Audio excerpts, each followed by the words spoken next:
Welcome to question time. Competitive exams కు prepare అవుతున్నారా? Cat, bank, SSC, CGL, CRT exams కు సిద్ధమవుతున్నారా? Aptitude questions ఇబ్బంది పడుతున్నాయా? మీ సందేహాలకు అనిల్ నాయర్ గారు చక్కని సమాధానాలు అందిస్తారు. Happy evening sir. Happy evening. And మీకు దసరా శుభాకాంక్షలు. Thank you madam, and wish you the same. Thank you so much. First of all, ఈ బ్యాంక్ ఎగ్జామ్స్, కోచింగ్స్ కి ఇలాంటి వాటికి వెళ్ళే వాళ్ళు చాలా ఎక్కువ సఫర్ అవుతూ ఉంటారు. ఎందుకంటే షార్ట్ పీరియడ్ లోనే ఎక్కువ ప్రాబ్లమ్స్ ని సాల్వ్ చేయాలి కాబట్టి. సో అలాంటి వాళ్ళకి ఎంతో మందికి మీరు మంచి మంచి సలహాలు, సూచనలు చేసి చాలా మంచిగా వాళ్ళు తీర్చిదిద్దుతున్నారు. ఫస్ట్ ఈ ఇన్స్టిట్యూట్ తో స్టార్ట్ చేద్దాం. మీ ఇన్స్టిట్యూట్ గురించి చెప్పండి. నా ఇన్స్టిట్యూట్ పేరు అనిల్ నాయర్ క్లాసెస్ అండి. నేను లాస్ట్ ఇయర్ మే 19వ తారీఖు ఒక మంచి ఉద్దేశంతో స్టార్ట్ చేశాను. 70,000 రూపాయలతో స్టార్ట్ చేశాను. 1 ఇయర్లో అరౌండ్ 2,500 స్టూడెంట్స్ నా దగ్గర ఉన్నారండి. 8 రాష్ట్రాల నుంచి ఇక్కడికి వచ్చి చదువుకుంటారు. ఇదంతా కూడా నేను సరస్వతి మీద నాకు ఉన్న నమ్మకం, 10 మందికి చదువు చెప్పాలన్న మంచి ఆలోచన. నా signature excited to be a teacher అండి. నేను బాగా నమ్మే సిద్ధాంతము God creates and a teacher creates. నాకు లైఫ్లో ఒక మంచి గురువు దొరికితే ఇంకో మంచి పొజిషన్లో ఉండేవాడిని చాలాసార్లు అనుకునేవాడిని. అలా నేను అనుకున్న వ్యక్తిలో నాలో నేను పెట్టుకొని 10 మందికి చెప్పాలన్న ఆశతోటి స్టార్ట్ చేసిన ఇన్స్టిట్యూట్ అనిల్ నాయర్ క్లాసెస్ అండి. ఓకేనండి. ఇక టైం, స్పీడ్, డిస్టెన్స్ ఇవి మనం ఎక్కువగా ఈ బ్యాంక్ క్లాసెస్ లో చూస్తూ ఉంటాం. సో చాలా కష్టమైనవి అని చాలా మంది స్టూడెంట్స్ ఇబ్బంది పడుతూ ఉంటారు. ఎందుకంటే టైం టేకెన్ అనిపిస్తాయి. సో అలాంటి వాళ్ళకి మీరు ఎలాంటి సజెషన్స్ ఇస్తారు సింపుల్ గా సాల్వ్ చేయడానికి, మీ టెక్నిక్స్? ఓకే, నేను ఇప్పుడు మీరు అడిగిన టాపిక్ నుంచి నేను ఒక ప్రాబ్లం సాల్వ్ చేస్తానండి. జనరల్గా మీరు బయట కనుక ఏదైనా బుక్స్లో కనుక చూస్తే ఈ ప్రాబ్లం సాల్వ్ చేయడానికి ఒక 3-4 మినిట్స్ పడుతుంది. నా కాపీరైటర్ టెక్నిక్ ద్వారా ఒక 20 సెకండ్ల టైం పట్టొచ్చు. ఇన్ఫ్యాక్ట్ ఆన్సర్ ఆప్షన్స్ని సర్కిల్ చేయడానికి ఎక్కువ టైం పట్టొచ్చు. ఆ టెక్నిక్ ఏంటో ఇక్కడ చూద్దాం. సపోజ్ ఒక క్వశ్చన్ చూద్దాం. ఒక పర్సన్ ఇంటి నుంచి 12 km/h వేగంతో ఆఫీస్కి వెళ్తున్నాడు. ఆఫీస్కి 20 నిమిషాలు లేట్గా వెళ్ళాడు. నెక్స్ట్ రోజు 20 km/h వేగంతో ఆఫీస్కి వెళ్ళాడు. స్పీడ్ పెరిగింది కాబట్టి టైం తగ్గింది, 10 నిమిషాలు ఎర్లీగా వెళ్ళాడు. డిస్టెన్స్ కనుక్కోవాలి. ఇది మీరు బ్యాంక్ ఎనీ కాంపిటేటివ్ ఎగ్జామ్స్ తీసుకున్నా కానీ ఈ question most repeated question. Suppose నేను కనుక సాల్వ్ చేయాలంటే ఈ క్వశ్చన్ని ఎలా సాల్వ్ చేస్తానంటే, ప్రతిరోజు పర్సన్ హోమ్ నుంచి ఆఫీస్కి వెళ్తున్నాడు, ఇంటి నుంచి ఆఫీస్కి వెళ్తున్నాడు కాబట్టి డిస్టెన్స్ కాన్స్టెంట్.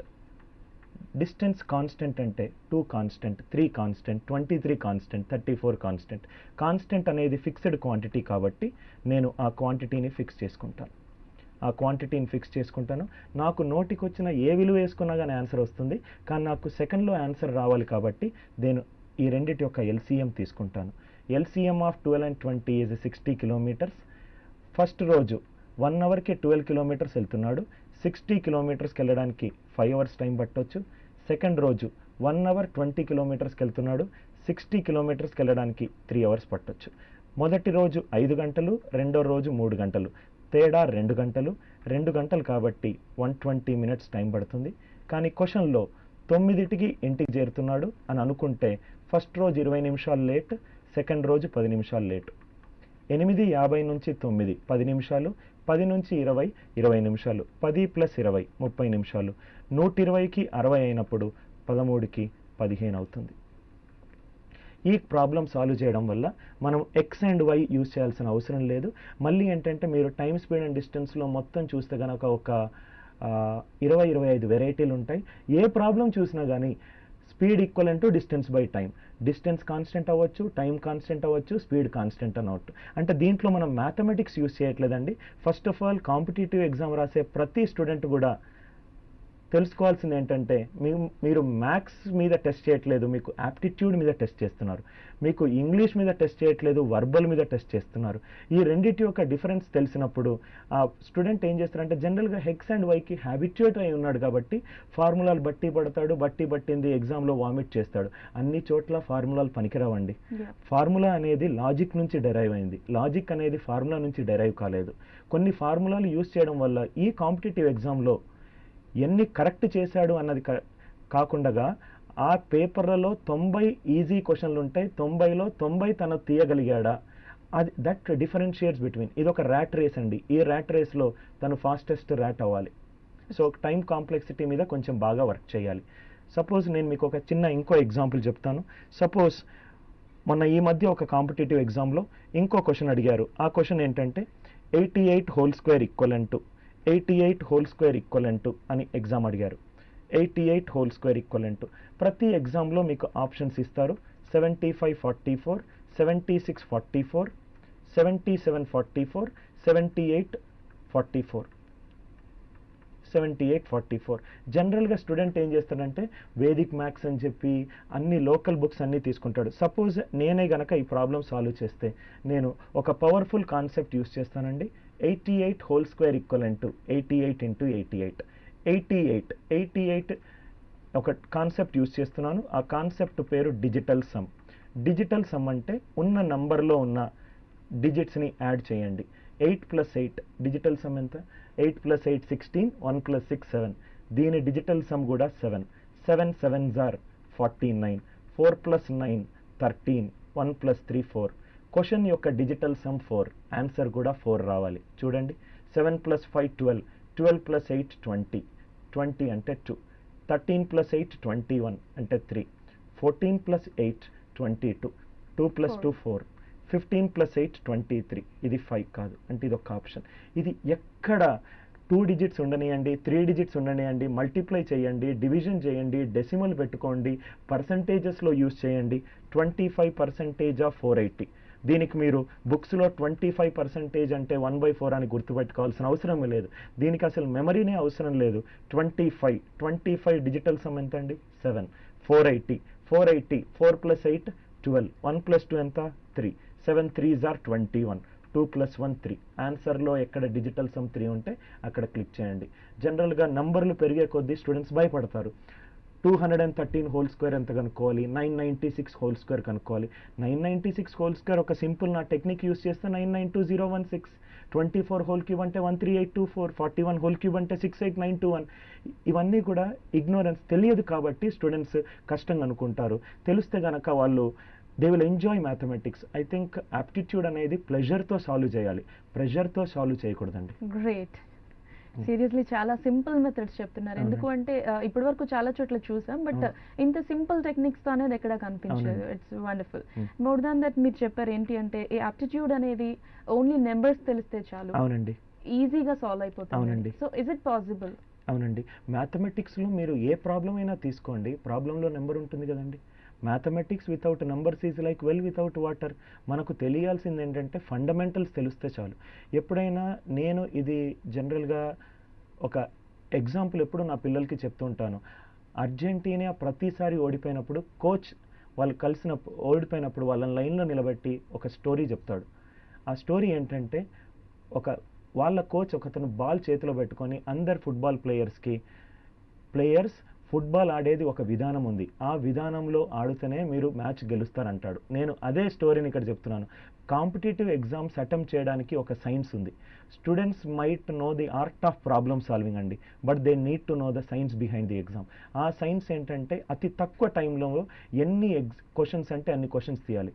ట్రస్ట్ మీ, ఒక 2-3 అవర్స్ కనుక నా క్లాస్లో కూర్చుంటే 30 క్వశ్చన్లు, బీకామ్ కావచ్చు, మ్యాథ్స్ అంటే ఫోబియా ఉన్నవాడు కావచ్చు, క్లాస్ అయిపోయిన తర్వాత ఆ 30 క్వశ్చన్లు చేయడానికి ఒక 20-30 సెకండ్లు కూడా ప్రతి క్వశ్చన్ మీద చేసే ధైర్యం నేను ఇస్తాను. ఎందుకంటే ఇవన్నీ కూడా నేను రాత్రి ఒక 20 గంటలు కూర్చొని నేను డెవలప్ చేసిన టెక్నిక్స్ అండి. ఓకే. సో ముఖ్యంగా ఏ కోర్సెస్ వాళ్ళకి మీరు ఈ సజెషన్స్ చేస్తూ ఉంటారు? లైక్ క్లాసెస్ తీసుకుంటూ ఉంటారు, అన్ని కోర్సెస్ వాళ్ళకి మీరు తీసుకుంటున్నారా, లేకపోతే పర్టికులర్ వీళ్ళకి మాత్రమే అని ఏదైనా ఉందా? బ్యాంక్ ఎగ్జామ్స్ కానీ, గ్రూప్స్ కానీ అలా ఏదైనా? లేదండి, ఇనీషియల్గా నేను ముందు నా ప్రీవియస్ ఆర్గనైజేషన్లో సౌత్ ఇండియా అకాడమిక్ హెడ్గా చేశాను. అప్పుడు నేను క్యాట్ కోచింగ్ తీసుకునేవాను. కాబట్టి ఆర్గనైజేషన్ స్టార్ట్ చేసినప్పుడు మేము క్యాట్ కోచింగ్ ద్వారా స్టార్ట్ అయ్యాం. క్యాట్ కోచింగ్ ఇప్పుడు నా దగ్గర అబౌట్ 400 మంది ఉన్నారండి. దాని తర్వాత బికాస్ ఆఫ్ స్టూడెంట్స్ నా క్లాస్ని సార్ మీరు బ్యాంక్ కోచింగ్ కూడా స్టార్ట్ చేయండి అని చెప్తే బ్యాంక్ కోచింగ్ స్టార్ట్ చేసాం. మళ్ళీ వాళ్ళు సార్ మేము ఎస్ఎస్సి ప్రిపేర్ అవుతున్నాం సార్, నా ఫ్రెండ్ ఎస్ఎస్సి ప్రిపేర్ అవుతున్నాడు సార్ అంటే ఆ కోచింగ్ స్టార్ట్ చేసాం. మాకు ఒక 350 రిక్వెస్ట్లు ఉన్నాయండి. జీమాట్, సివిల్ సర్వీసెస్, ఎక్కడ యాప్టిట్యూడ్ ఉంటే ఆ కోర్స్ మేము స్టార్ట్ చేస్తున్నాం. మళ్ళీ టెక్నాలజీ కూడా యూస్ చేసి విలేజెస్ కూడా వెళ్ళాలన్న ఒక ప్రయత్నం కూడా ఉందండి. Definitely all the best for it. Thank you. ఒక చిన్న బ్రేక్ తీసుకుందాం. బ్రేక్ తర్వాత ఇదే డిస్కషన్ కంటిన్యూ చేద్దాం. Take a short break. Thank you.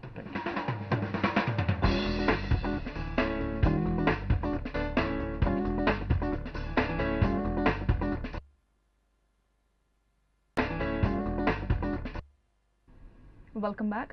ఇప్పుడు చాలా మంది స్టూడెంట్స్ ఉన్నారు సార్, మీరు చెప్పారు 2500 మెంబర్స్ అని. అందరూ ఒకేలా ఉండరు, అందరికి ఒకే టైప్ ఆఫ్ నాలెడ్జ్ ఉండదు. కొంతమంది చాలా వీక్ గా ఉండే వాళ్ళు కూడా ఉంటారు, పోర్ స్టూడెంట్స్. సో అలాంటి వాళ్ళని మీరు చాలా చాలా దృష్టి పెట్టి ఎంకరేజ్ చేసి మోటివేట్ చేస్తే గానీ వాళ్ళు డెవలప్ అవ్వరు. వాళ్ళ కోసం మీరు స్పెషల్ గా క్లాసెస్ తీసుకుంటారా? లైక్ ఎలా మీరు కౌన్సిలింగ్ చేస్తారు? జనరల్గా నేను క్లాస్లో బిలీవ్ చేసేది సబ్జెక్టుతో పాటుగా సబ్జెక్ట్ ప్లస్ ఎలిమెంట్ ఉండాలండి. Swami Vivekananda said that to me he is not an atheist who does not believe in God. To me he is an atheist who does not believe in himself. I want to say that the power of a person is derived from the power of the mind.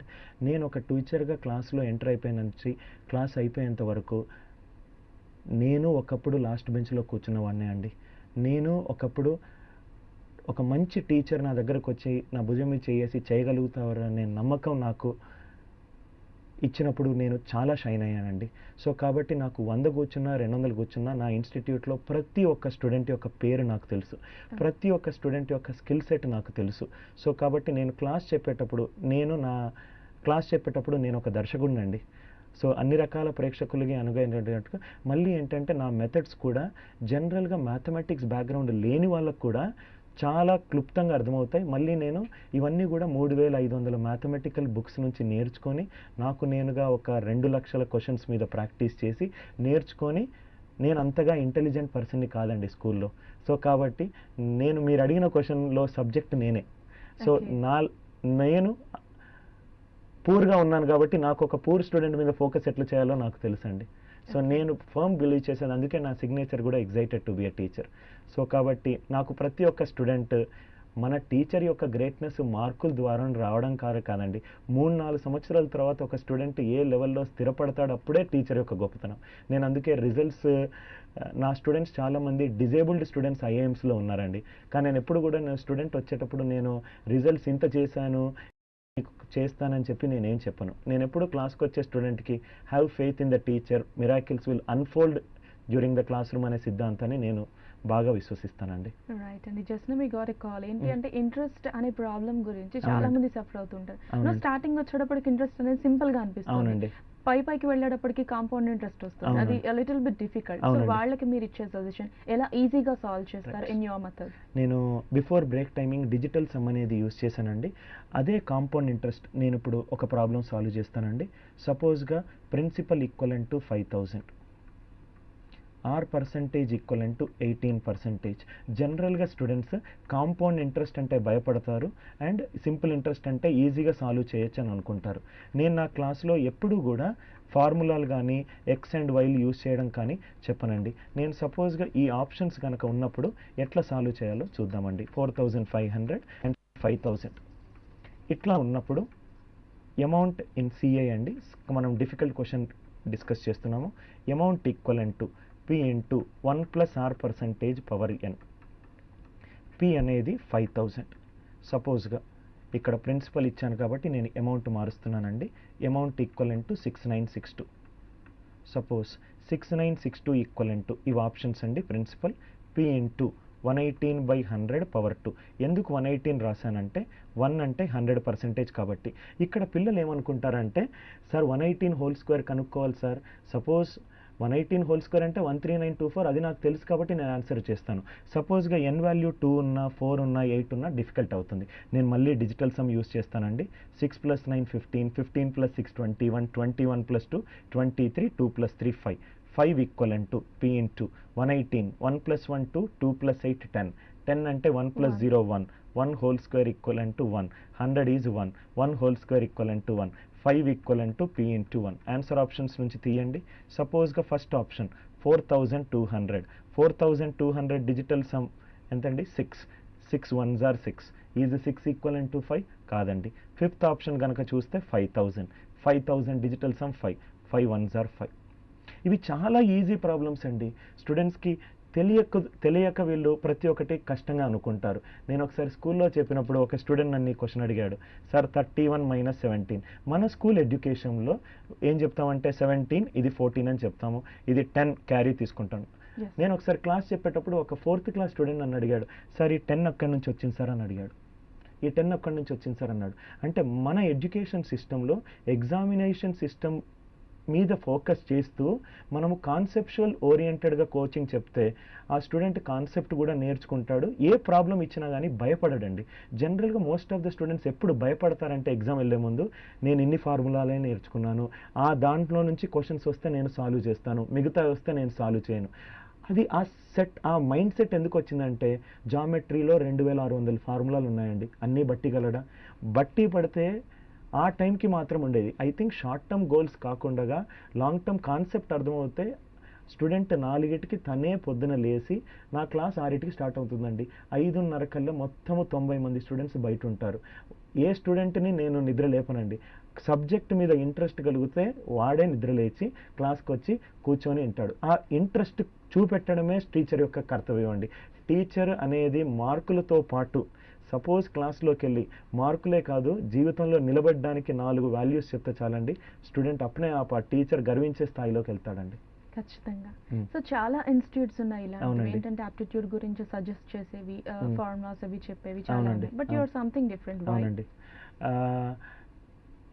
నా స్టూడెంట్స్నే నేను ఈ question అడిగాను, మీరు ఎందుకు Anil Nair classes చూస్ చేసుకున్నారు, మీరు ఎందుకు వేరే ఇన్స్టిట్యూట్స్కి ఏంటంటే నా పిల్లలు ఏం చెప్తారంటే, సార్ మేము 22 సంవత్సరాల్లో మేము చాలా ఫార్ములా బేస్డ్ కోచింగ్ విన్నాము, మేము ఫస్ట్ టైం ఒక డిఫరెంట్ వే ఆఫ్ మ్యాథమెటిక్స్ చూస్తున్నాము, మ్యాథమెటిక్స్లో ఇప్పటివరకు చూడని ప్రిజం నుంచి చూస్తున్నాము. నాకు క్లాస్ అయిపోయిన తర్వాత ఇంటికి వెళ్ళి నాకు మీ క్లాస్ విన్న తర్వాత ఆటోమేటిక్గా బుక్ తెరిచి చదవాలనిపిస్తుంది, నేను లైఫ్లో గొప్ప అవుతానన్న ఒక భావన కలుగుతుంది. నేను అందుకే నా ఇన్స్టిట్యూట్ని ఒక ఇన్స్టిట్యూట్ అననండి, దాన్ని ఒక టెంపుల్ ఆఫ్ ట్రాన్స్ఫర్మేషన్ అంటాడు. ఇన్ఫ్యాక్ట్ నేను చేంజ్ అని కూడా అన్నాను. చేంజ్ అంటే 2 రోజులు వాడు లేచి 3వ రోజు మళ్ళీ 10 దాకా పండుకోవడం చేంజ్ అండి. వాడి దగ్గర ఒక ట్రాన్స్ఫర్మేషన్ క్రియేట్ చేసి ప్రతిరోజు నేను లైఫ్లో గొప్ప అవుతానన్న బిలీఫ్ సిస్టమ్ క్రియేట్ చేస్తే చాలండి. జీసస్ క్రైస్ట్ చెప్పాడు, as you think so you become. Gautama Buddha also said that as you sow you reap. Clement Stone the philosopher also said that God never gives you the idea without giving you the power to achieve that idea. ఒక కోచ్గా మనం చేసేది, నేను నా తోటి టీచర్లకు కూడా చెప్తామండి, unless you love the profession, students will not love your class. Exactly. అదండి. డెఫినెట్గా. అయితే ఇంకా దీని గురించి మరిన్ని విశేషాలు తెలుసుకునే ముందు మనం ఒక షార్ట్ బ్రేక్ తీసుకుందాం. Thank you.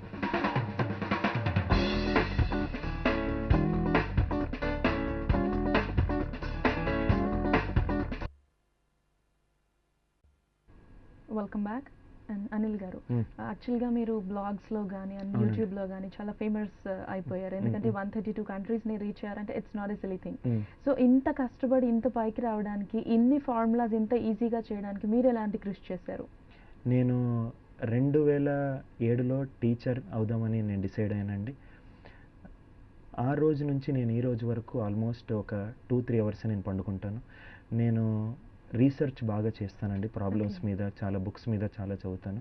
దాని తర్వాత నేను సబ్జెక్ట్తో పాటు మీకు చెప్పినట్టుగా నేను సబ్జెక్ట్ ప్లస్ మీద నేను బాగా బిలీవ్ చేసేదండి. అందుకే నేను నాకు వచ్చిన ఆలోచనని కరెక్ట్గా బ్లాగ్లో పెట్టి నేను చెప్తూ ఉంటాను. నేను ఎప్పుడూ ఆలోచించేవాడిని, నేను ఒక విలేజ్ నుంచి వచ్చానండి, నేను ఒక విలేజ్లో ఒక స్టూడెంట్కి ఎట్లా రీచ్ అవుతాను అనే క్వశ్చన్కి నా దగ్గర వచ్చిన ఆన్సర్ టెక్నాలజీ ఉండండి. అందుకే నేను యూట్యూబ్లో, బ్లాగ్స్లో కానీ కొన్ని సెషన్స్లో కానీ నేను అబ్సల్యూట్లీ నేను స్టార్ట్ అయిన దగ్గర నుంచి ఇన్స్టిట్యూట్ ఉన్నంత వరకు ప్రతి మంత్ వచ్చే దాంట్లో 10% విలేజెస్కి యూజ్ చేయాలి, ఎడ్యుకేషన్ పరంగా స్టూడెంట్స్ని లిఫ్ట్ చేయాలి. నేను బాగా నమ్మేది కరెంట్ ఇండియా డెవలప్ అవ్వాలి అంటే teachers will play a very important role అండి. అందుకే నేను టీచింగ్, నాలెడ్జ్ షేరింగ్, నేను 10 మందికి అన్నం పెడదామని అనుకున్నప్పుడు నా కడుపులో ఎప్పుడు ఆకలి కాదండి. అందుకే నేను కష్టపడుతూ 10 మందికి విద్య చెప్పాలనే ఆశతోటి ముందుకెళ్తున్నాను. ఐ థింక్ దేవుడి ఆశీస్సులు, నా యొక్క గురువు ఆశీస్సులు, మా తల్లిదండ్రుల యొక్క ప్రేమతోటి నేను ముందుకెళ్తున్నాను. ఐ థింక్ ఇంకా చాలా చేయాలండి, విలేజెస్ని లిఫ్ట్ చేయాలి. Great, actually definitely reach that. And successive in percentage గురించి, పర్సంటేజ్ ప్రాబ్లమ్స్ అనేటప్పటికి ఇట్స్ కొంచెం అనీజీగా అనిపిస్తుంది, లైక్ డిఫికల్ట్గా అనిపిస్తుంది. ఎందుకంటే మ్యాథ్స్ బ్యాక్గ్రౌండ్ లేని వాళ్ళకి అది ఇంకా కష్టంగా ఉంటుంది. సో అలాంటి వాళ్ళ కోసం ఈ ప్రాబ్లమ్స్ గురించి ఒకసారి చెప్పండి. జనరల్గా సక్సెసివ్ పర్సంటేజ్ అనేది చాలా పవర్ఫుల్ కాన్సెప్ట్ అండి. మీరు ద వరల్డ్ ఆఫ్ మ్యాథమెటిక్స్ కనుక చూస్తే ఆల్మోస్ట్ 18th సెంచరీలో ఈ కాన్సెప్ట్ని ప్రపోజ్ చేశారు. ఈ ఒక కాన్సెప్ట్ యొక్క అప్లికేషన్ చూడండి. సపోజ్గా ఇనీషియల్ వాల్యూ 100 రూపీస్ ఉంది, ఒక 10% పెంచాను, ఇది 110. మళ్ళీ 10% పెంచాను, 10% ఆఫ్ 110 ఈజ్ 11. సో ఈ వాల్యూ 121 అవుతుంది. 100, 121, టోటల్ పర్సంటేజ్ ఇంక్రీజ్ 21%. ఇది కాన్సెప్ట్ అండి. అందుకే మనము ఏ బదులు 10, మిగతా బి వాళ్ళు 10 వేసుకుంటే కాన్సెప్ట్ A+B+AB/100%. ఎప్పుడైతే మోస్ట్ ఆఫ్ ది ఇన్స్టిట్యూట్స్లో ఇక్కడ చెప్పి ఆపుతారండి. యాక్చువల్గా దీనికి ఒక వండర్ఫుల్ అప్లికేషన్ ఉంది. సపోజ్గా 12 స్క్వేర్ అంటే 144.